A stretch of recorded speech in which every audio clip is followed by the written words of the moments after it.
Thank you for staying with us. The Independent National Electoral Commission, INEC, has proposed 142 recommendations to improve upcoming electoral process.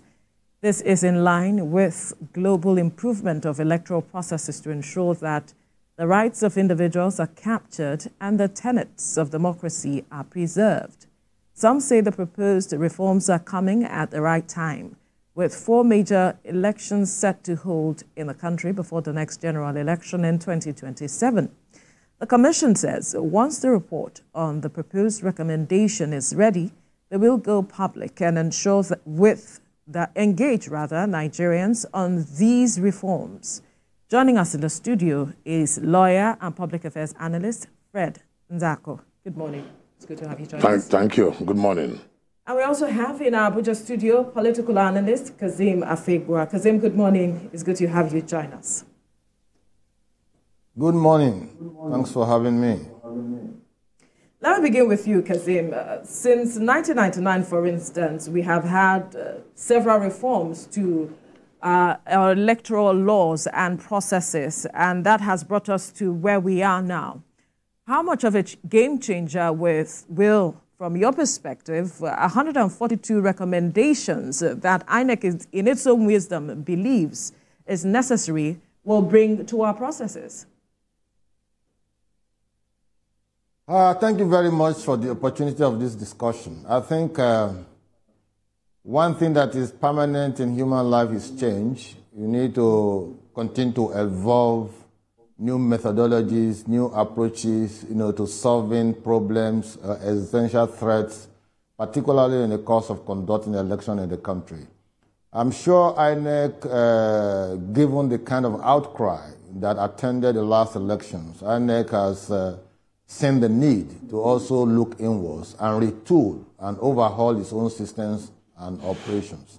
And that is also to say that INEC are made up of Nigerians, and so when they are out to carry out their statutory responsibility of conducting elections and all of that, they will see infractions, they will see certain shortcomings and all of that. I think that's why they are coming up with these 142 recommendations. I'm sure the 142 recommendations will be compartmentalized into several segments with respect to logistics, administration, conduct of voter register, conduct of the election itself, and even issuance of results and what have you. From 1999 to today, the system of election has changed. We were not using beavers before. Now we are using beavers. We are not using a record time announcement of results. Now that has come on stream. So the world is evolving. So INEC also has to evolve to suit the peculiarities of the Nigerian environment.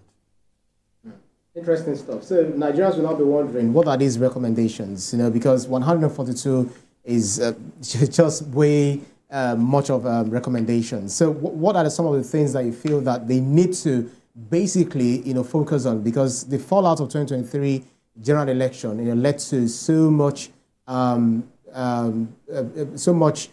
reactions from Nigerians. Some sections stay aggrieved. Others believe that the election was not free and fair, even though some people claim that that was one of the best elections we had, after 1999 and 1993. So talk to us about some of the things that you feel that it should actually capture. Well, you see, I am one of those Nigerians who believe very strongly that the 2023 election was one of the best we've conducted in the last 25 years. And I have my reasons for saying so. At least we saw persons that nobody ever gave them a chance to win an election. We saw them coming out as victors in the election. We saw 7 sitting governors losing senatorial seats. That's never happened in the history of Nigeria.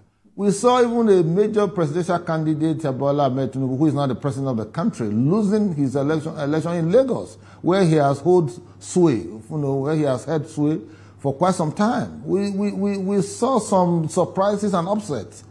That is to tell you that there are serious improvements in the conduct of elections in Nigeria. But it is not yet to huru.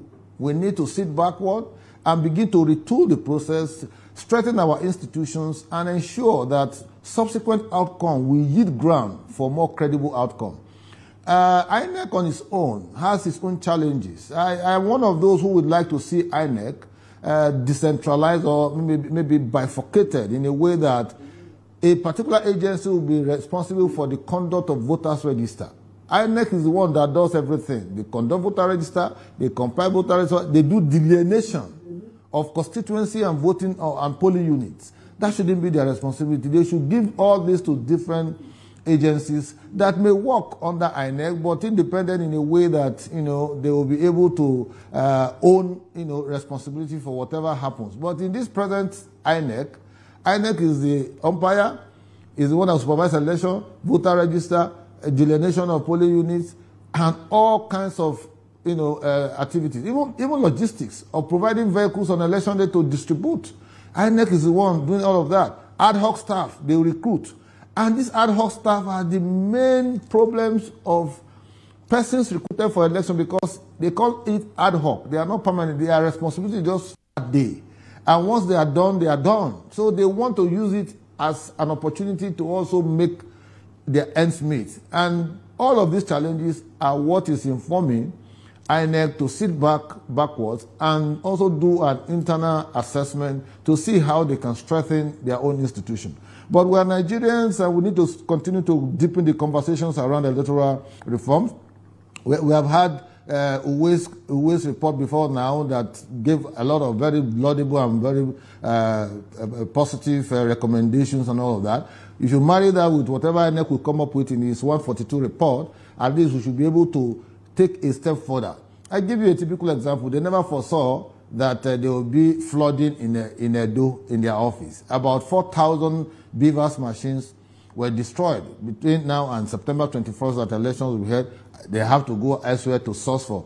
I was reading the INEC chairman this morning that they will have to go and source for 3,500 beavers because Edo has 4,518 polling units across the state. So when you see this kind of scenario, and which they never predicted, which they never expected, they are bound to live up to expectation on election day. Let's bring the conversation